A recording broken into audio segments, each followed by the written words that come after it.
इसके प्रथम अध्याय के द्वितीय बल्ली के 16वें मंत्र को सुनते हैं।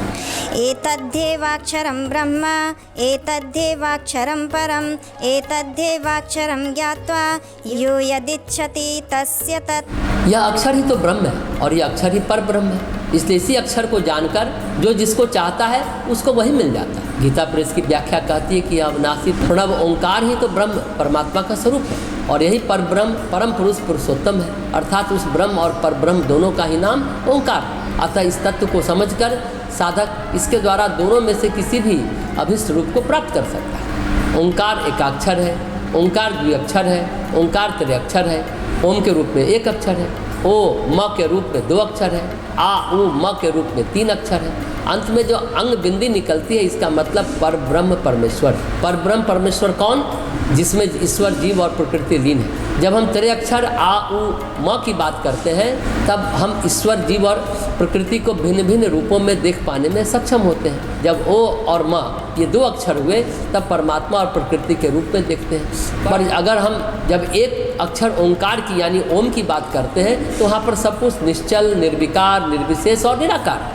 यदि इसे एक अक्षर को हम पहचान लें यानी कि पर ब्रह्म परमेश्वर को हम इस रूप में जान लें, प्रकृति लय है जिसमें जीवों का लय है और इसमें ईश्वर का लय है। ईश्वर कौन, जीव कौन, प्रकृति कौन? तो ब्रह्म 3 रूपों में, बात एक ही है। ब्रह्म एकाक्षर है तो वहाँ सब कुछ माया है, सब कुछ छाया है, कहीं कुछ है नहीं, न कोई प्रकृति है न कोई ईश्वर है, परम समाधि है। जब अर्धमात्रा अंग बिंदी वाली ओम है उसमें जब जीव चेतना विलीन हो जाती है तब प्रकृति कुछ नहीं, सिर्फ परमात्मा निराकार रूप में विराजमान रहते हैं। और जब ब्रह्म है तो माया, ईश्वर है तो शक्ति, पुरुष है तो प्रकृति, तीनों रूपों में ये है।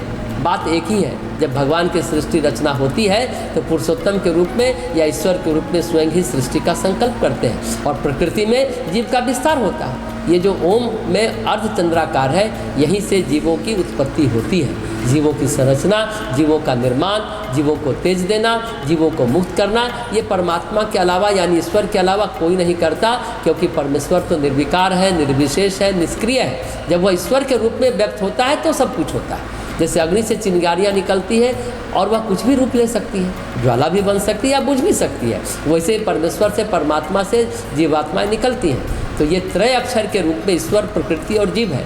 2 रूपों में ब्रह्म और माया है और एक अक्षर के रूप में परब्रह्म परमेश्वर है। इस रहस्य को जान लेने का मतलब है ये जो शरीर है यह सत्य नहीं है। शरीर एक अभिव्यक्ति है, लेकिन उस अभिव्यक्ति के जो सूत्र है, स्रोत है, वो अलग है। यदि संसार का विस्तार देखना चाहते हैं, भिन्न भिन्न नाम रूप, भिन्न भिन्न चीज़ें कहाँ से आ गई, तो चित्त के पार इसमें ऐसे किसी का अस्तित्व नहीं है। जब संपूर्ण चित्त शुद्धि हो जाता है तो भेद बुद्धि समाप्त हो जाती है।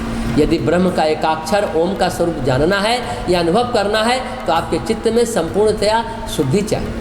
प्रकृति को जब हम अनुभव करते हैं, पेड़ पौधे तो हैं ही, हम तो उनको अनुभव करते हैं ही, लेकिन इन सब का स्वरूप जो आपसे जुड़ा हुआ है वह चित्त से जुड़ा हुआ है। चित्त को हम जैसे ही शुद्ध करते हैं वैसे ही प्रकृति अंतर्लीन होने लगती है। जैसे ही आप चित्त को शुद्ध करते हैं वैसे ही जीव अंतर्लीन होने लगता है। जीव के अंतर्लीन होने का मतलब जिन जीवों से आपके संबंध हैं, चित्त के सिद्ध होने से ही उनकी डोरें टूटने लगती हैं, वो समाप्त होने लगते हैं। जब चित्त संपूर्ण शुद्ध हो जाता है तो पतंजलि ओंकार के स्वरूप में कहते हैं, पुरुष सत्व साम्यो शुद्धि कैवल्यम। पुरुष यानी जो आपकी आत्मा है और सत्व मतलब चित्त, चित्त की शुद्धि। पुरुष तो शुद्ध है ही, आत्मा में तो कोई अशुद्धता तो है नहीं। पुरुष और आपका चित्त जब इनकी शुद्धता समान हो जाती है, शुद्धि की चरम अवस्था में स्वयं आत्मरूप हो जाता है। जिसका चित्त आत्मरूप होता है और निरंतर रहता है, चित्त आत्मरूप भी और निरंतर भी, उसमें पल भर के लिए, 1 सेकंड के लिए भी अशुद्धि नहीं आती है। वो संसार में नित्य मुक्त आत्माएं होती हैं। केवल उन्हीं को ये शुभ लाभ मिलता है। प्रकृति के परमेश्वर के आशीर्वाद से उनके चित्त में कोई विकार विचार नहीं आते। किसी तरह का राग द्वेष मोह आसक्ति उनको व्याप्त नहीं हो सकता है। वो मुक्त आत्माएं होती हैं, केवल उन्हीं को ये शुभ लाभ मिलता है। ऐसी मुक्त आत्माएं बहुत विरल और बहुत अद्भुत होती हैं। ये अन्य जीवों से परे होती हैं, क्योंकि शिव, विष्णु और ब्रह्मा ये भी जीव ही हैं। हर ब्रह्मांड में परमेश्वर ने ऐसे 3 दिव्य स्वरूप स्थापित किए हैं। तो यह है ओंकार को जानने का रहस्य। तो ओंकार त्रिगुणमय है, त्रिगुणातीत है।